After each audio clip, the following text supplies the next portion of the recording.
त्यांना खूप विकनेस आलेला आहे। मी त्यांना विनंती केली आहे की डॉक्टरांची सविस्तर माझी चर्चा झाली। 4 दिवस ते निकाल खाल्लेला नाहीये आणि त्यांना प्रचंड विकनेस आलेला आहे आणि डॉक्टरांचं तेच म्हणणं होतं की अन्न 4 दिवस काहीच पोटात न गेल्यामुळे त्यांना ट्रिमेंडस विकनेस आलाय।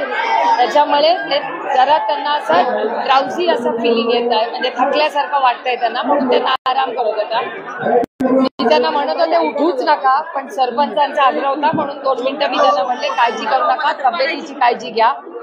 सगळ्यांच्याच जबाबदाऱ्या आहेत, घरातले पण काळजी करत असतील ना अर्थातच। त्यामुळे आणि त्यांचं म्हणणं होतं की बीएमसीला मी विनंती करावी।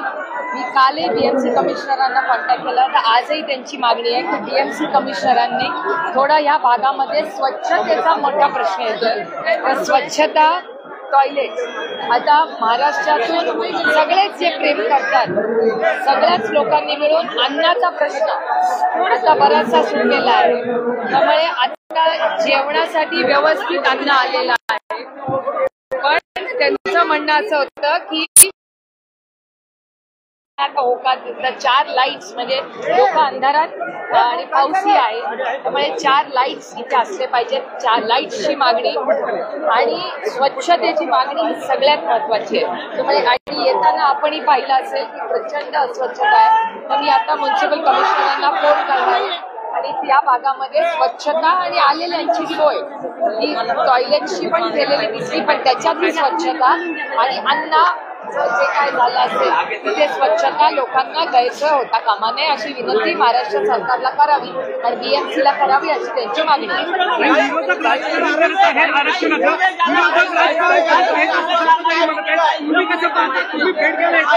बघा मी तुम्हाला खरं सांगेन,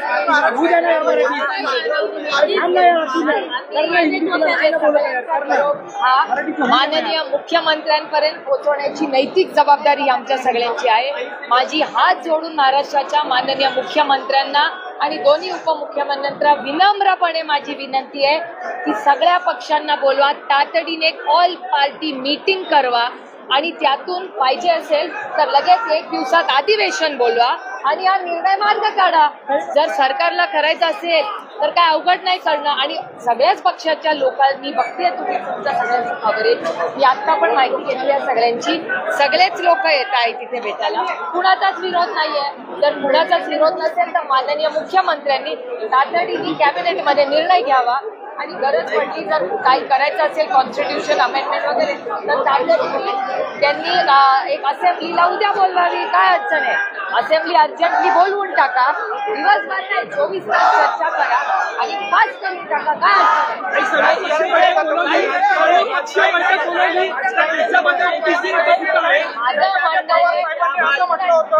सर्व पक्षीय बैठक बोलावली तर त्यामध्ये ओबीसी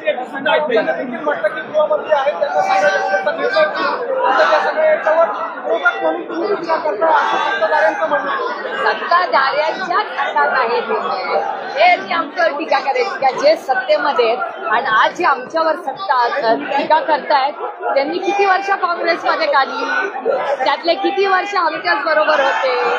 हे दुर्दैव आहे की वास्तवतेत कोणी जगत नाहीयेत आता सत्तेतले लोक।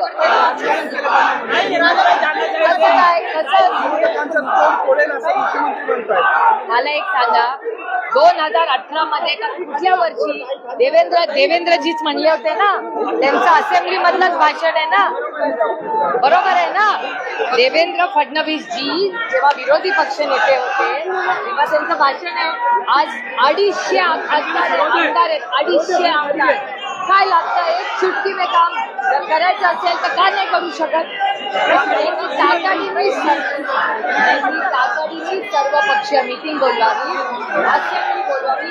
एवढं मोठं मॅन्डेट महाराष्ट्राच्या मायबाप जनतेने त्यांना दिलेलं आहे, त्याचा वापर कॉन्ट्रॅक्ट किंवा मोठे रस्ते करायच्या ऐवजी समाजाच्याच साठी करा अशी माझी विनम्र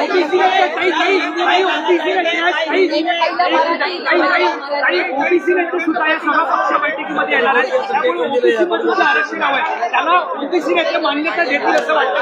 चर्चा तर झाली पाहिजे. लोकशाही आहे, अजूनही हुकुमशाही नाही आणि आम्ही लोकशाही देणार नाही. आमचं म्हणणं आहे चर्चेला आम्ही सगळेच तयार आहे. तर माननीय माझी विनम्र विनंती माननीय मुख्यमंत्र्यांना सगळ्यांना बोलवा आणि मार्ग काढा. एवढा मोठा मॅन्डेट महाराष्ट्राच्या मायबाप जनतेने 250 आमदार किती आहेत त्यांचे आमदार 250 आमदार आहेत त्यांच्याकडे. तिकडे चंद्रकांत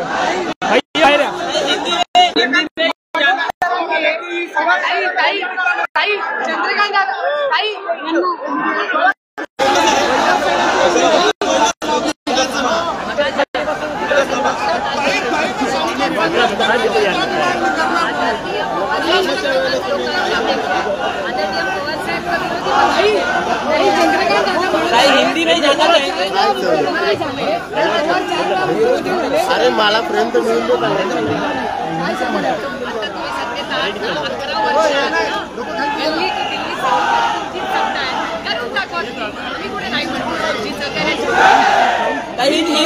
हिंदी में जाना चाहेंगे। आज आप मनोज जरांगे पाटिल को मिलना है ऑल पार्टी मीटिंग की आपने मांग की है क्या?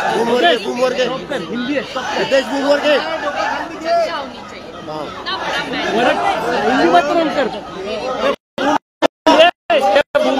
अरे कोण आहे नंदो कशी खाली घ्या हो खाली घ्या ना तुम्ही तो पाठवून दे फक्त मराठी लोकांना मी सांगतो तुला त्या रोल कर. मनोज जरांगे पाटिल उनके भाषण बुमोरगे को ज्यादा टारगेट करते हैं। हितेश बुमोरगे एकनाथ शिंदे ने उनको वादा किया था कि आपको जो है आरक्षण मिलेगा। हितेश बुमोरगे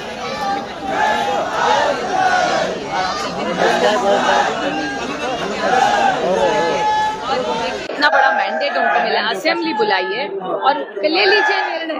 किसने रोका है? तिसरा दिवस आहे. 3 दिवसामध्ये सुद्धा त्या राज्य सरकारचे शिष्टमंडळाने शिंदे समितीला पाठवलं. त्यामुळे राज्य सरकारचाही अवमान झाला, शिंदे समितीचाही अवमान झाला, मुख्यमंत्र्याचाही अवमान झाला असं म्हणतात. नाही, हे दुर्दैव आहे की महाराष्ट्राच्या सरकारने कुणाला तरी जबाबदार व्यक्तीला पाठवायचं होतं. कारण का ही लोकशाही आहे. लोकशाहीमध्ये चर्चा झालीच पाहिजे आणि आंदोलनकर्त्यांचं ऐकून तर घेतलं पाहिजे. नाही दडपशाही नाही, लोकशाही. लोकशाहीच्या मार्गाने तुम्ही शांततेच्या मार्गाने कोणी आंदोलन करत असेल तर ते आपल्या संविधानिक तो अधिकार बाबासाहेबांनी दिलाच आहे आपल्या सगळ्यांना.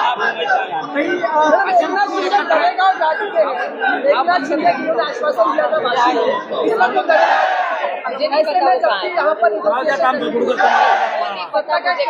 मैं बड़ी विनम्रता से महाराष्ट्र सरकार को विनती कर रही हूँ कि यहाँ सफाई होनी चाहिए, यहाँ जो टॉयलेट्स है वो साफ होने चाहिए और दूसरी बात यहाँ लाइट्स रात को नहीं, जो सबको दिक्कत होती है तो थोड़े लाइट यहाँ लगाने चाहिए. और मेरी बड़ी विनम्रता से सरकार को विनती है कि आप एक ऑल पार्टी मीटिंग बुलाइए और निर्णय लीजिए. असेंबली बुलाइए अर्जेंट. कल मंडे है, कल से इस पूरे परिसर में जो मुंबई आमचा म्हणणं आहे चर्चाला आम्ही कधीही बसायला नाही. ओबीसीला आरक्षण द्यायचं का ओबीसीला आरक्षण द्यायचंय का माझं म्हणणं आहे निर्णय कोण घेणार? जबाबदार आज निर्णय कुणाच्या हातात आहे? विरोधी पक्षाच्या का सरकारच्या? कुणाच्या हातात आहे? सरकारच्या. सरकारने याची उत्तर दिली. आमच्या अंगावर टाकून उपयोग काय?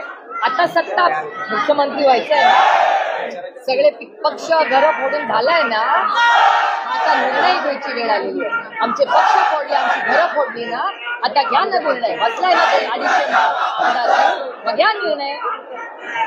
सत्ता नुसती लाल बत्तीची गाडी, प्रायव्हेट प्लेन आणि हेलिकॉप्टर नसतं. मायबाप जनतेच्या दुःखात माणूस असला पाहिजे, त्याला खरं नेता. मैडम बीजेपी की तरफ से कहा जा रहा है कि जो मराठा के लिए जो सबसे ज्यादा काम किया है वो भाजपा ने ही किया है. अभी कहने के लिए कुछ भी कह सकते हैं, ये वो वक्त नहीं है. और जुम्मे जुम्मे अभी तो आए 10 साल 70 साल से महाराष्ट्र और देश किसने चला है? मैडम आप कब से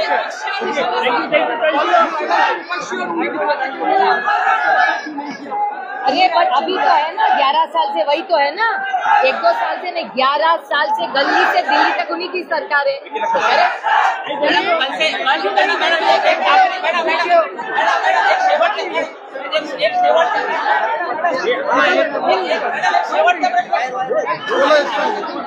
काढण्यात आला आता